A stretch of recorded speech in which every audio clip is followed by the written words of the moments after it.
Welcome back to the Weismiller Homestead. I am going to be making some grape jam today. So I've got two different kinds of pectin only because I was only able to find one box of the liquid pectin, which is my favorite. But I did find 2 boxes of powdered pectin. I'm going to try to make work as well. I've got all of my canning lids and rings, my jars, all my canning equipment out, and then of course we've got grapes. So I have quite a bit of grapes. We did do a produce thing yesterday that gave us a lot of produce. So as you can see, we got an entire box full of grapes. This was my extra one. This one is my friend's. She was gonna come over today and make grape jelly too, but she's got some issues going on with her eye. So and then we've got another big box of green grapes. I think I'm gonna try to make some margarita grapes out of these. We have a birthday party coming up next weekend. I think that'll be a good little frozen treat for the adults. So I'm gonna soak these in some tequila and freeze them. I probably will wait to do that until like Tuesday, because they do have to soak for 24 hours and then so on and so forth. And I think I'll do another video and show you how to do that. And I might make some like Prosecco grapes too. I mean, why not? And then the rest, the kids will just snack on and it'll go in their lunches and they'll eat those. So that'll be good. I have some 4 containers of cherry tomatoes. I have 2 containers of these little mini tomatoes on the vine. I'll probably just eat those plain or pop them into a salad. I have a lot of different squash, so some zucchini, some yellow squash, a couple of English cucumbers, so these will be really good. I've been really into, and I'm not ashamed to say it, I have been really into the TikTok cottage cheese and mustard kick lately. It's delicious. I've always loved cottage cheese. I've always loved mustard with my French fries. I never thought to put the 2 of them together. So that's been like my go-to snack with like some carrot sticks and some sliced up cucumber. So I'll save that for myself. And then I will probably cut up majority of the zucchini and the yellow squash and the gray zucchini and freeze it for the chickens. I did also get 1 pretty large honeydew melon here. The kids will probably eat that, or I can freeze it and have it and give it to the chickens as well. And then we've got these big squashes, these like butternut squash. What I'm gonna do with these, or at least this little one here, is I'm going to cut it in half, drizzle a little bit of vegetable oil on it, and roast it so that I can puree it. And tomorrow is Yellow's first birthday, and I'm gonna make a little doggy cake in lieu of canned pumpkin, because I only have a 15-ounce, no, I have a 30-ounce can or 32-ounce can of pureed pumpkin, and you only need like 3 or 4 tablespoons of it for the doggy cake. So I don't want to open up that whole can, so I'm just gonna roast it. Whatever is left over, I will either just give it to the dogs or I will give it to the chickens. And then the other 2 squashes I will chop up and roast with some like Italian seasoning and garlic salt and pepper, and drizzle it with olive oil, and we'll have it as a dinner side. So this is the produce box I was talking about in my previous video that I was getting. So $16, and this is all of the produce that you got, which I think is a great deal, and it comes around our side of town once a month, and it's just down at the middle school at the junior high, and I just think it's so worth it. So anytime it comes around, I like to go and grab it, even just for the sake of the chickens. So I've got some helpers today. I have Lily Mae over here, my daughter. Very first thing we're gonna do is we are going to start plucking these grapes off of the vine, put them in the sink with some water and some vinegar to wash them, and we'll show you that next step.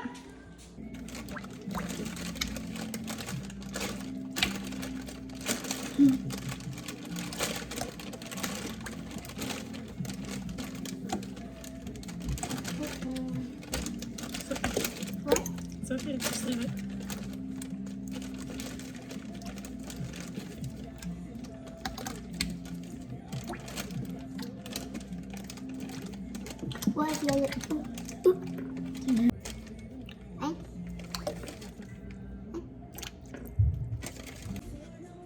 Okay, so now that we've weighed out all of our grapes, I have 4 jars of 4 pounds of grapes. So I'm gonna go ahead and add 1 4-pound container of grapes to my saucepan with 3/4 cup of water. And we're gonna put that on the stove, bring it to a boil. Once it's come to a boil, we will be back. All right, it's already come to a boil. So what we're gonna do is go ahead and stir the grapes occasionally and allow this to boil on a medium-high heat for about 5 minutes until it really starts to break apart and break down. It won't take long. As you can see, there are, I'll show you, there's skins already coming apart, so they'll break down fairly quickly.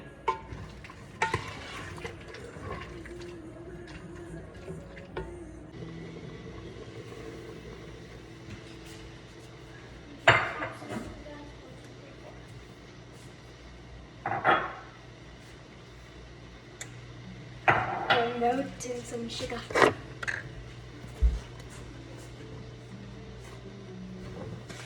Stir that all up and let it come to a boil. I do think that it's worth mentioning that I am using seedless grapes, so I don't have to remove any seeds. And this is also a whole grape recipe. I'm not taking skins off. I'm not straining any juice. I'm not doing anything like that. I like whole grape jelly. I think it's easier to make. And I do like the consistency of having some of the pulp and the skins in the jelly. And I've also found that it comes out a little bit less runny. So if you like thick jelly and jams, definitely would suggest using this whole seedless grape recipe. So I've just added in my 8 cups of sugar. I'm going to go ahead and wait until that comes to a boil. Once it has boiled, I am going to add in my package of liquid pectin. All right, my mixture has now come to a full rolling boil, so I'm going to go ahead and start stirring in my pectin.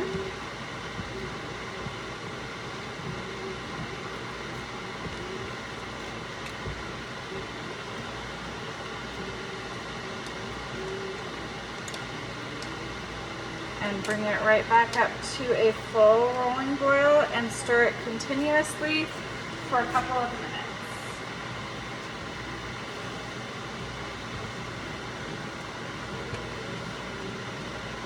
And as you can see, it's become much more liquidy with that melted sugar in there.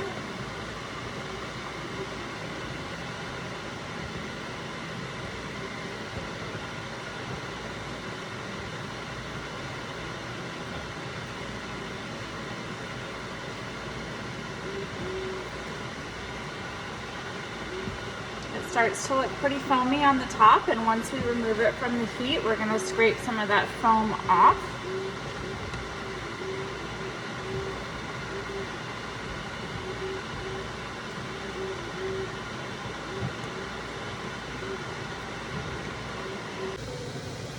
All right, so we have boiled it and stirred it constantly. It's come to a hard boil, and then we reduced the heat.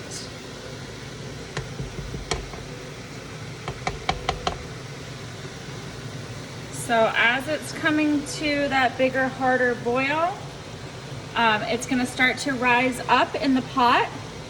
And when it does that, we wanna stir it back down one more time. And I've just pulled out some of my jars from my hot boiling water. So these jars here are hot, and these are what I'm gonna ladle my mixture into. So I'll show you that next step. All right, so I've just taken this off of the heat, and I'm gonna go ahead and start ladling the mixture into my hot jars. The reason you wanna put your jars in the canner of the hot water is it's going to help you sterilize your jars. Also, jellies should be placed into hot jars so it doesn't like shock the jam when you put it in there. We're gonna go ahead and fill this up and try to leave about a 1/4 inch headspace, which is the last ring on the jar. And then just keep going through and filling up our other jars along the way. I also have my caps or my lids soaking in a bowl of warm water. That's going to help activate the seal, and always remember that you want to use brand new lids anytime that you are canning anything, because once if you ever try to reuse a lid, you have to remember that that seal has already been broken, and that seal will not seal properly. That's a really big canning mistake that people make, is reusing their lids, and you don't want to do that. So once all of these jars have been filled and I have depleted what is in my pot, remember I had set aside 4 containers of 4 pounds of grapes. So I'm gonna do this another 3 times and just continue to fill up my jars with the jelly. And once I've got all of the grapes processed and put into my jars, that's when I'm gonna go ahead and start water bath canning all of them. I think I'm just gonna do it that way all at once, just so that I'm not trying to do too many things at once, because if your jam starts to boil over, or if you've ever had the situation where your jam starts to boil over, I don't have to tell you that it is not fun to clean it up at all. So I don't want to have to do that, and I don't want to have to clean up that sticky mess. Whew, those are hot. Off of my stove. And I have found that when I try to multitask, especially when canning, is when that situation starts to happen for me.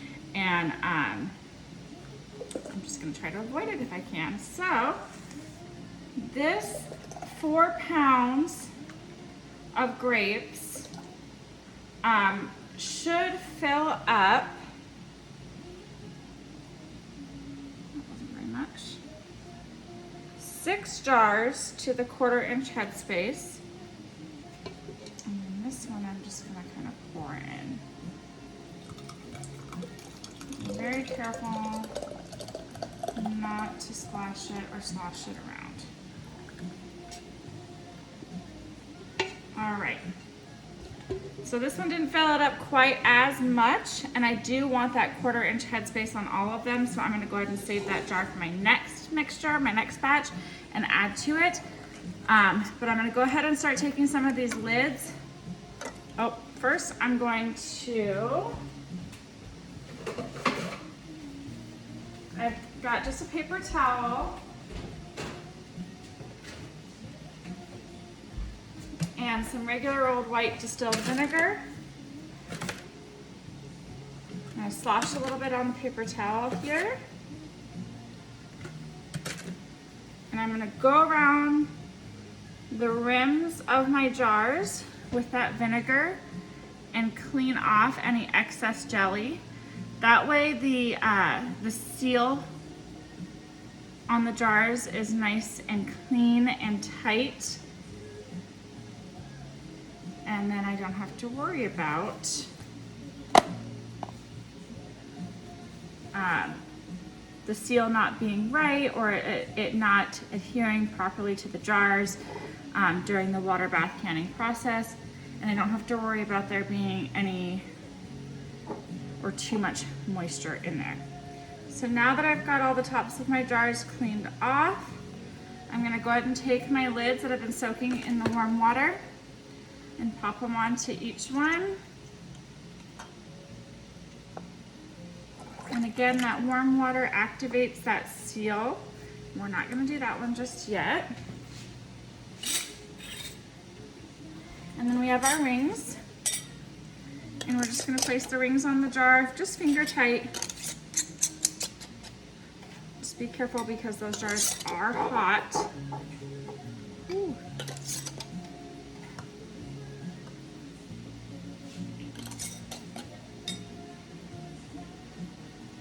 All right.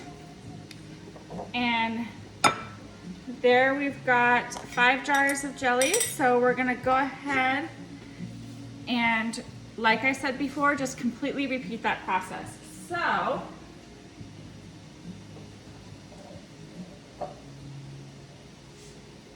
I've got another container here of 4 pounds of grapes that we pre-measured before.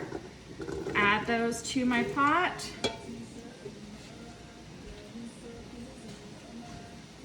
And then I need 3/4 cup of water.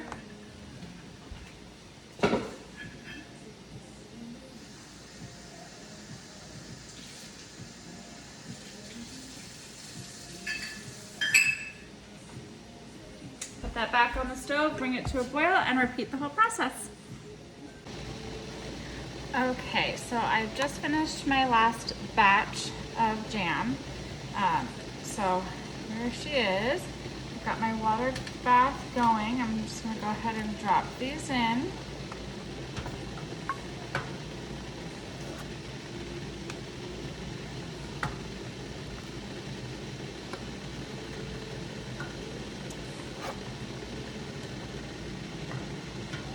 You want to make sure they're completely submerged.